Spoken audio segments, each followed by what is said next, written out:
Hello, everyone, and welcome to another episode of Finding the Unicorn in You. Today, I have a really special guest. She spent 17 years in the corporate world, leading high trust, high performing teams, and designing powerful learning and development programs. Now, as an empowerment coach, she helps talented but overwhelmed female leaders and rising stars break the burnout cycle through the transformation power of boundaries, the ultimate path to freedom. With a master's degree in psychology and over a decade of sober single parenting, she knows firsthand how setting limits can unlock time, energy, and creativity. She helps her clients achieve better results with less stress by ditching the hustle for approval and leading on their own terms.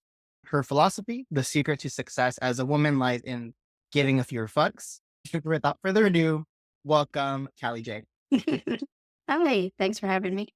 Yeah, thanks for being on. So why don't you tell us a little bit about yourself and what led you to switch careers from corporate world into coaching? Okay, yeah. So my career started about 20 years ago. I had gotten that master's in psychology and I worked in the community mental health field for a couple of years and I got burned out really quickly. I found out that I didn't working with clinical populations and like acute distress just wasn't my zone of genius. And so I thought, shit, what else can I do? And I saw an ad for a copy editor and I thought, maybe I could parlay my overzealous noticing of typos into some lucrative career, right? And I went in the interview, got hired, and then that began my 17-year corporate stint. So I went from copy editor to managing editor, senior managing editor, and then leading the department that I had been hired into. And that was it was so interesting. 17 years. I basically grew up there, like from my 20s to 40s. And most of the time, I loved my job. I loved just the ability to solve interesting problems all day.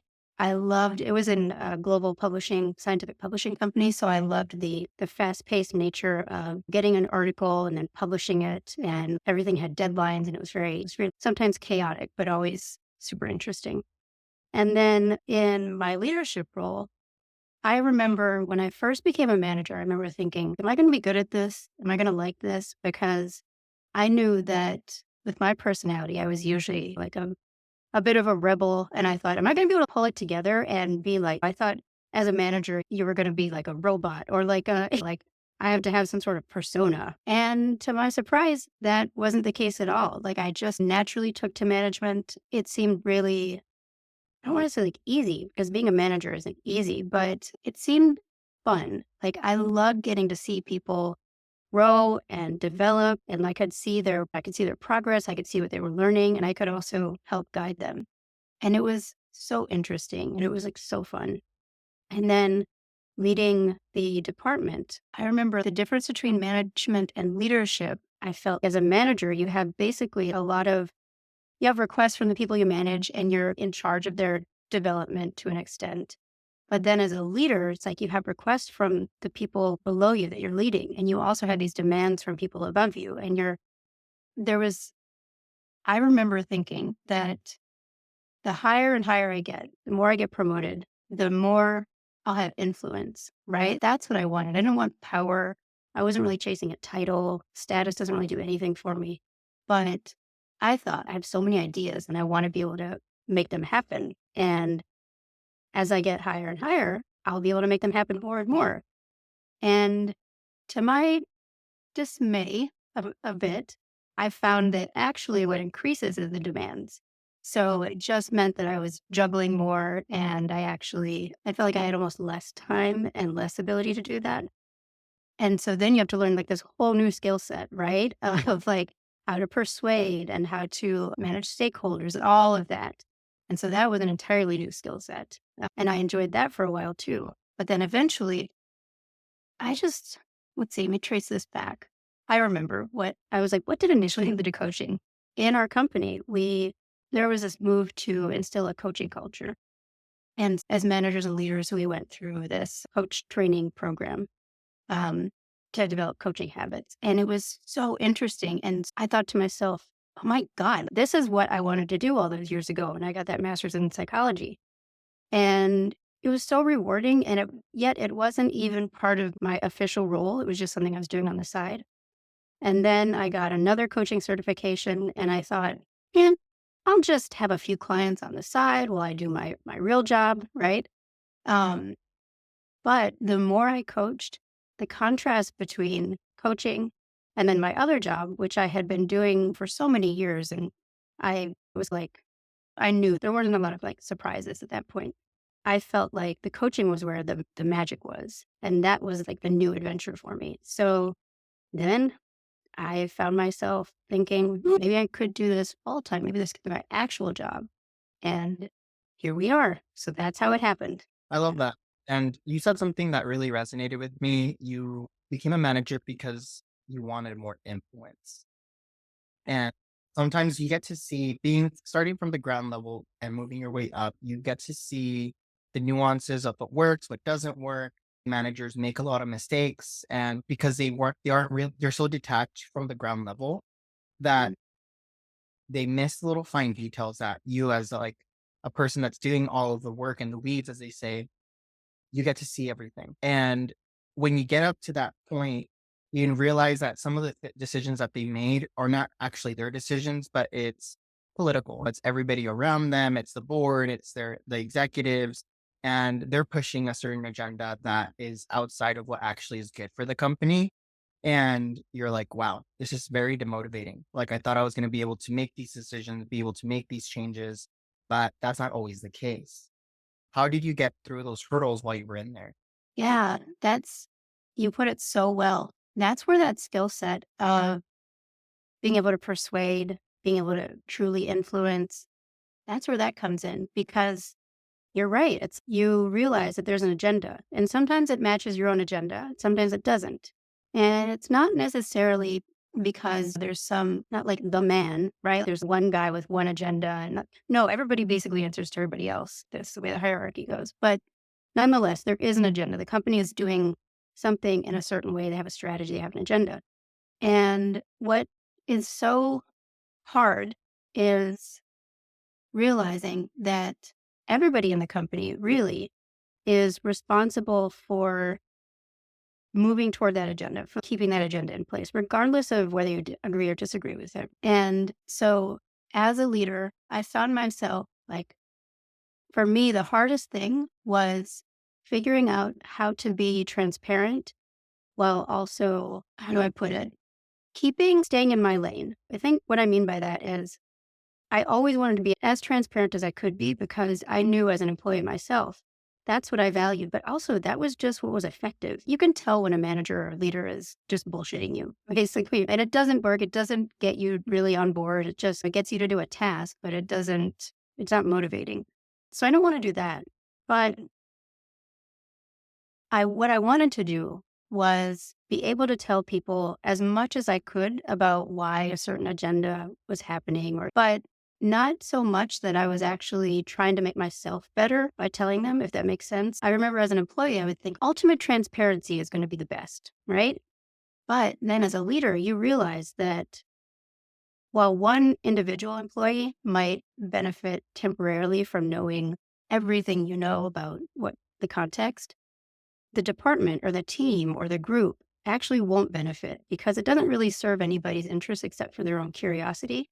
And what really serves people's interest is being able to move forward with a minimum amount of conflict. And so that it's almost like parenting too. Not that anybody's like a child and who's a parent, but it's that same kind of you tell kids different things at different ages based on what they need. The same with employees and levels of transparency. But yeah, for me that was hard. And it also I think it was something that I got pretty good at managing that balance between being able to be authentic and transparent, but also keeping the interests of everybody in mind. And so that's something I know is really hard. And yeah, remind me where else was I going with that? I went off on a tangent right there. Oh, yeah. I was like you answered it. It's just like how did you navigate all of these barriers that happen in the workforce? And I see that based on your bio and then the work that you do, you all these lessons that you learned, you now coach people to go through them, kind of teaching them before they go through those same hurdles. So giving them the tools so that they can succeed when they're up there, not just figuring it out as they go. Yeah. And I remembered something you said that I wanted to comment on that as an employee, manager, whoever, like when you see something, if you think the company is going in a direction that is actually going to hurt it or it's bad for a certain part of the company, everything I just said about people not having the big perspective and all the context, like that's true. But also, it is important to make your voice known because managers and leaders are making their decisions are only as good as the information they have. And regardless of whether you think I'm going to be able to change this or whatever, it is important to actually say something because then it might not influence that specific decision, but it might influence one after, and it might get your voice into the conversations that are making the bigger decisions. And I remember as a leader, I would always want people to tell me when something, when they didn't agree with something. And there's also that line though, as anybody in any relationship in any company, between making your voice known and then knowing when to essentially drop it. And that's just a human struggle. I struggled with that as an employee, a manager, a leader. What it's almost which hill do you want to die on? But if you're constantly bringing up things that aren't exactly, they're not exactly what you want, then eventually it's going to fall on deaf ears. But if you're strategic about the things that you keep pushing on, then you're more likely to have influence on those things. But regardless, like always mention them when you think something isn't going the way it should be going, because it's really valuable. I love that. And it's a lot of it is too, is being persistent and not letting go of the vision of why you're doing it. Sometimes when I was in leadership, I would get so obsessed over a certain like protocol or something that I wanted to do, but then I forgot why I wanted to do it that way. And Yeah. that because I had fought so long for months to get this stuff from going on that it was outdated by the time that I got approved because like what the systems that we had in place back then, it made sense for me to implement this. But now we have new technology, we have new people, we have different things that aid no longer assisted people. So then it's just like, why was I being so gung ho about this? So reevaluating like yourself and what you're fighting for every time too to make sure that it still makes sense. Yes. That's so I was laughing when you were talking about that because that's so relatable. I remember there was like a hill I was dying on at one point, and it had to do with a very particular part of a workflow that when I and this other person, we had opposing views. We each had basically opposite views. And this was like a years long discussion we would have. Every time this thing would come up, we would have the same discussion. And I would be like, God, why won't she just drop it? And I'm sure she would be saying the same thing. Why won't she just drop it? And then it's been going on for years. And then we reach a point where we actually can change the workflow.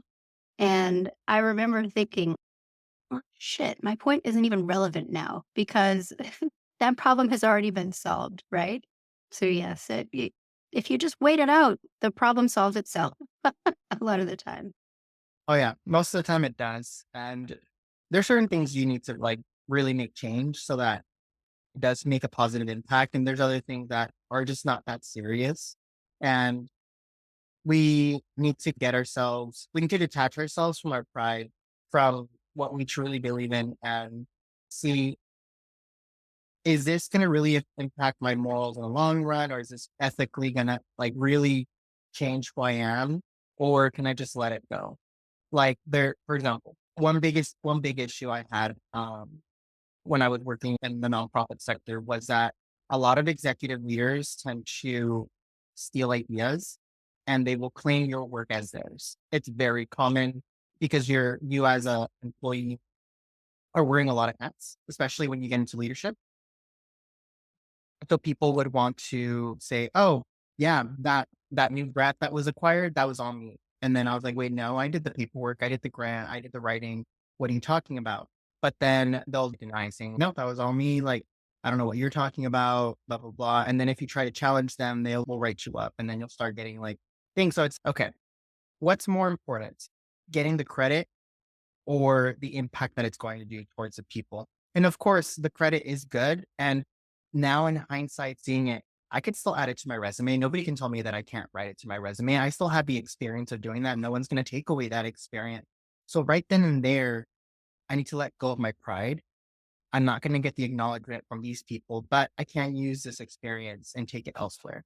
Yes. Yes. That's such a I love that story. I don't love that you had people stealing your ideas, but I love your perspective there because it's truly, and that's a really good example of like what I call boundary work, which is what's mine, what's the other person's, what can I change, what can I not change, and you can't really control the other person from doing whatever they're going to do, but it doesn't mean that you can't control your narrative and your actions, right? And I just have such a comment there about leadership and how to not be a shitty leader. Like, I never understood the whole claiming someone's work as your own. It just doesn't make any sense, practically speaking, because I don't know. Unless you're both individual contributors and you're both vying for some sort of competitive prize, maybe it makes some practical evil sense then. But as a leader, people are promoted into leadership roles because, especially high level ones, because the people above them want them to individually handle a bunch of different things. They're leaders to lead people. They're and that's actually one of the hard things about being a leader because when you're early in leadership, you're so used to being a superstar. That's why you were noticed. And then you become a leader and you're just used to making magic happen on your own. And that's a whole other kind of transition that happens where you have to learn how to delegate and actually lead as opposed to the individual contributor mindset. But coming back to the perspective of a leader, I would never claim people's stuff as my own, not just because of some moral kind of I'm better than everybody else kind of thing. No, it was like, it doesn't reflect well on me, number one. And it just like, what's more impressive also?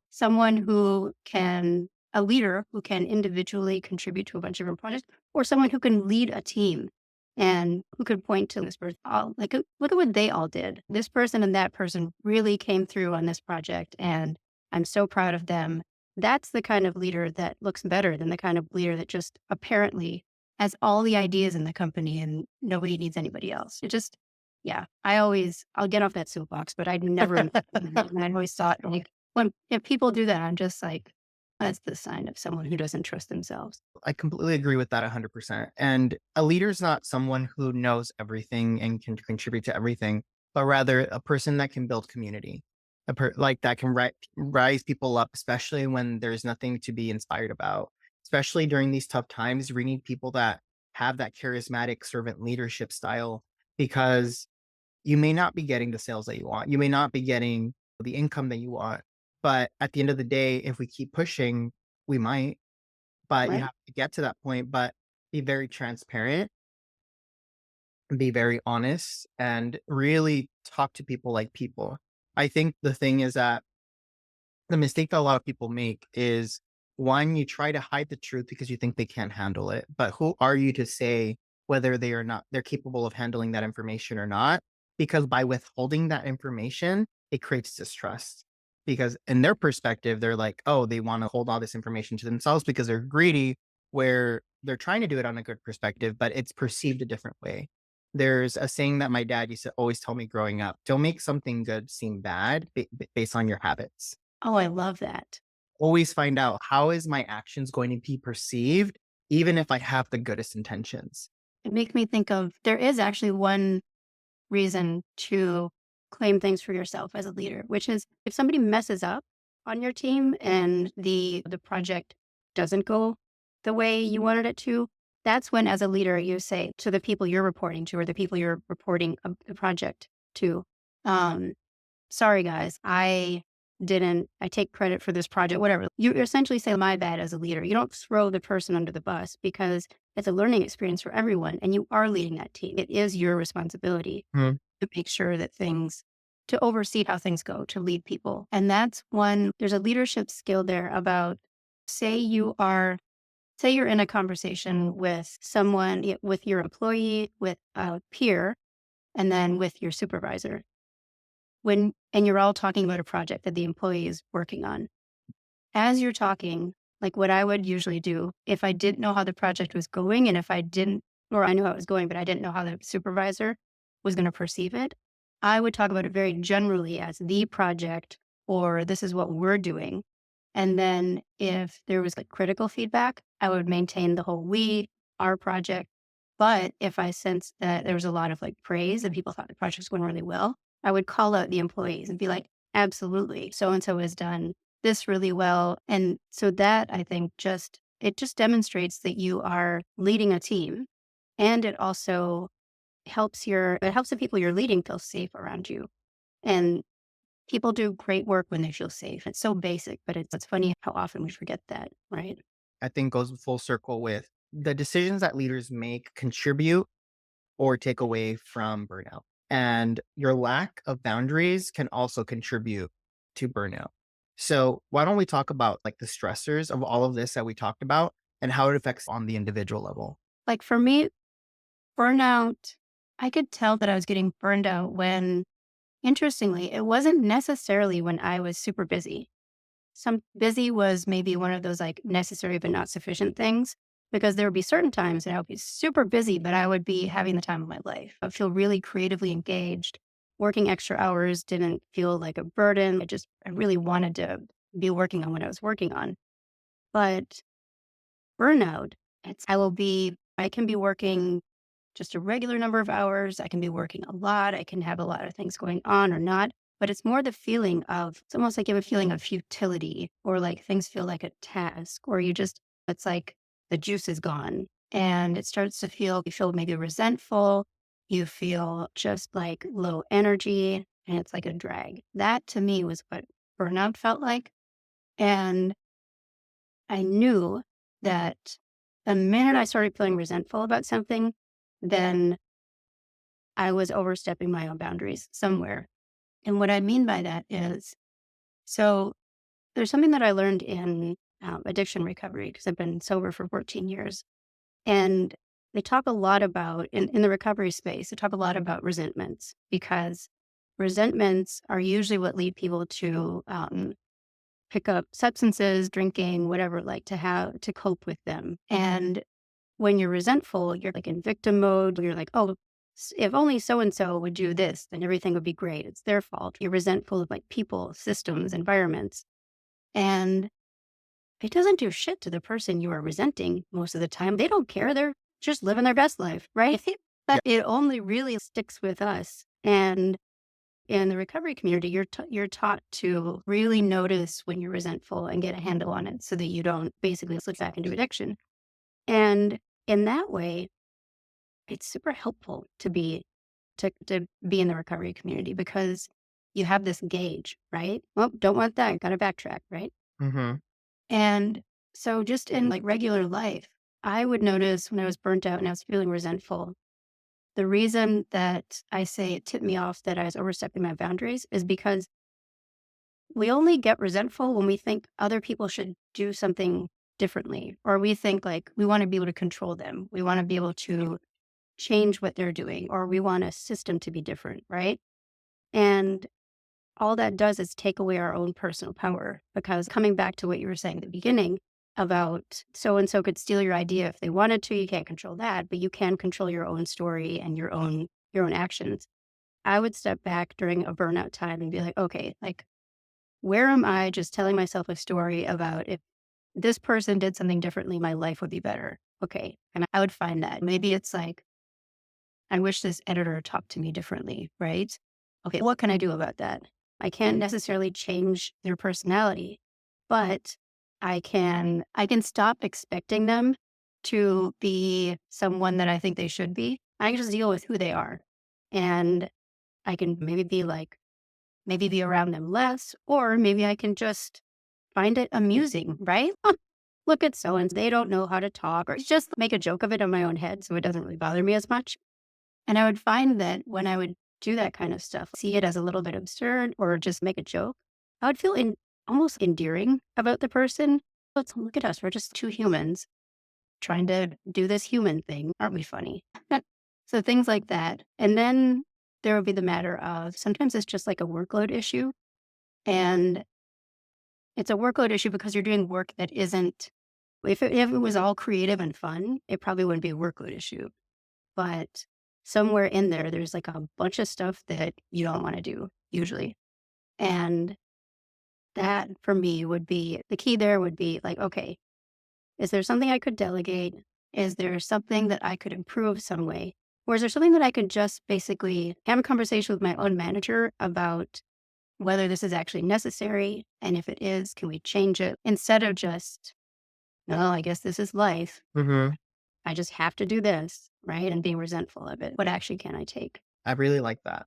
And I was just thinking about an analogy that I've used in the past when it comes to burnout. Burnout is, well, first of all, like defining burnout is an insane amount of stress that is affecting us all at once, that it gets overbearing for us and it just depletes our energy over and over again. And the way that I like to assimilate that is we are all essentially like a phone with a battery, right? We all at 100%. However, over time with usage, we're gonna slowly deplete. At the end of the night, we connect our charger, charge back up, so we're ready for the next day. However, every time that we lack boundaries, our charging cord gets like a little slit. So every sometimes, if depending on how you connect it that night, you may have a charge, you may not have a charge. And you may have, so you'll wake up and you're at 50%. You're like, I had full night's rest, I had all this eat, but for some reason I don't feel fully charged.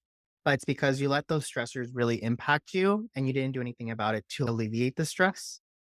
So you moved on the next day with 50%. The following more stuff happens, you carry that stress with you, creates another slit in the charger, and now you're like at 25%. You're like, "Ugh, I feel even more exhausted. What the heck? Like I even had more sleep, I had more things, but it doesn't matter everything you're doing on the outside if the insane amount of stress is continuing and piling on. So you need to put band-aids and then wrap the electrical wire through your thing to slowly fix the system so that it can give you that full set of charge over time. But if you keep allowing it, eventually that cord is no longer going to work anymore and you're going to be at zero and you're going to be living in this exponential cycle of, I hate my life. I have no energy. I'm always tired. You get irritability. So you don't have the best cognitive judgment anymore. So even a person who just like chews with their mouth open, that was like your breaking point. You're like, I hate this person because they're always this and that. And all they're doing is just minding their own business, eating their lunch. Yes. Oh, I love that analogy so much. That's such a good analogy because that is what it's like, right? When we're burnt out and we need to like shore up our boundaries. Yeah, that's what the hell's going on. I've slept, I've eaten, I've done all these things. Why aren't they working? Hmm. Um, so yeah, I love that. And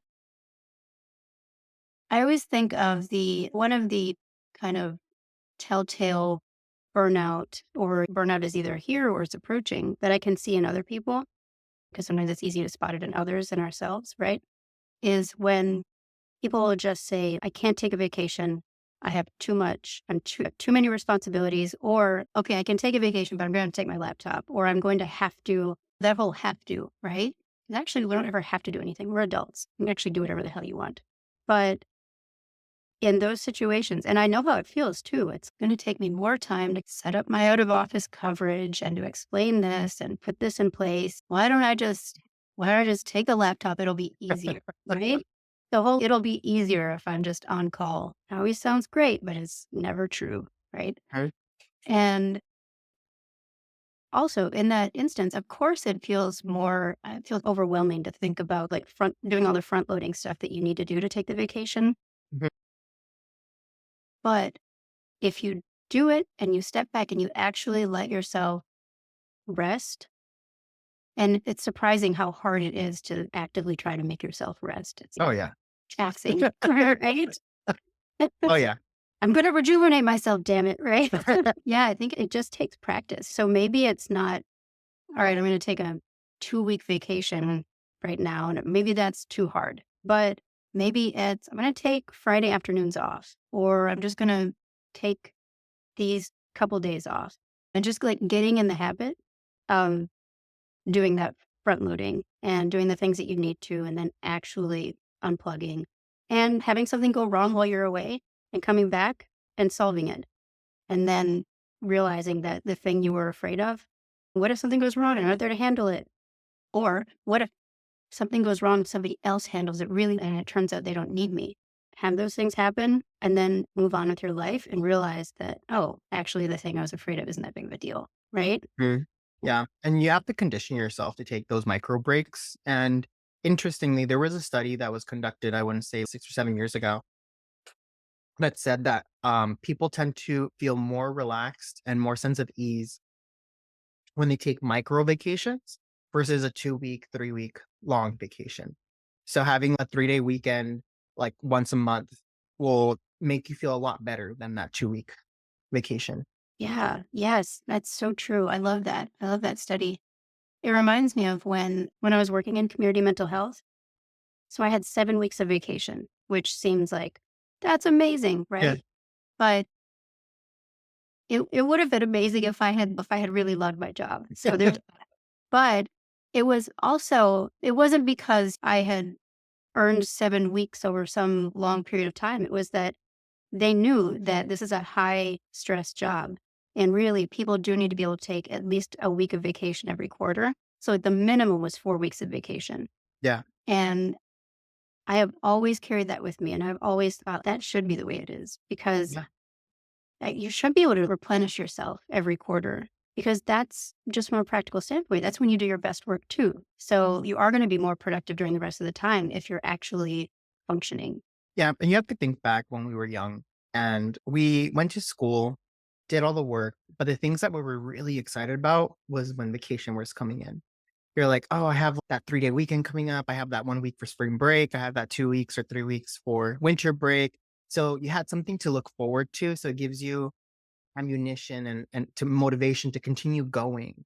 But as adults, we lose those type of incentives because we create the incentives. The systems are no longer set for us. So if we fail to create a system where we have something to look forward to, whether and it doesn't have to be going to Paris, France, Europe. It could be I'm just going to have a staycation at home and do nothing. Let myself recharge, play some video games, read a book, go just hang out with friends, whatever it may be. But at least you have something to look forward to. And if we don't create these systems, I think that's where we start failing. Yes. Yeah. The being able to look forward to a long weekend or a week vacation. You're right. That was such a helpful way to be as a kid, right? And yeah, like I love how you said creating systems too, because oh my God, I love geeking out about systems, streamlining, operationalizing. It's funny.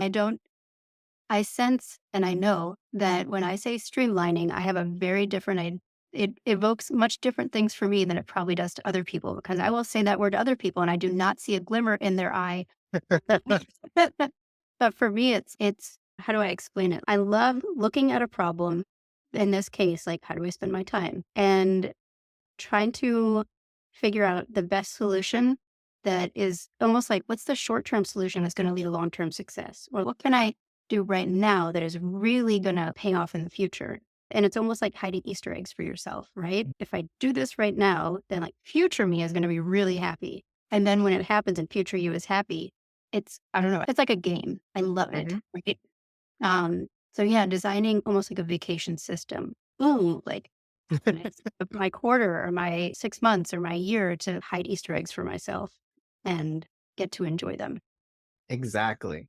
So I can probably go into this topic. Like I have so many more things to say, but we're running out of time. So I am going to ask you the last question, which is the unicorn lessons. Out of all of this experience you've had in your work, personal life, what is the most valuable lesson that you've learned thus far that you think our listeners will benefit the most? That's a really good question. I think that most valuable lesson I have learned is that when we do things that make us happy and bring us joy and make us feel fulfilled, basically when we do what the hell we want to do, that's when things actually work out the best.